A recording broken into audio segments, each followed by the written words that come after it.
আসসালামু আলাইকুম everyone, welcome back to my channel Mahima cooking house. আজকে আমি আপনাদের তৈরি করে দেখাবো অসম্ভব মজাদার স্বাদের গরুর মাংসের ঝোল। অনেকে ব্যাচেলার ভাইয়েরা আছেন, আপনারা বাসায় তৈরি করতে পারেন না। আমার এই রেসিপিটি দেখলে আপনারা খুব সহজেই বাসায় তৈরি করে নিতে পারবেন। সো চলুন রেসিপিটি শুরু করি।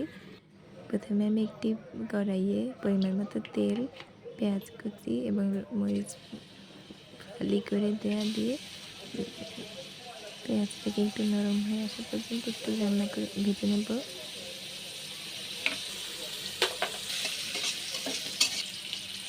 এবার আমি এতে 1 চামচ লবণ দিয়ে একটু নেড়ে নিচ্ছি।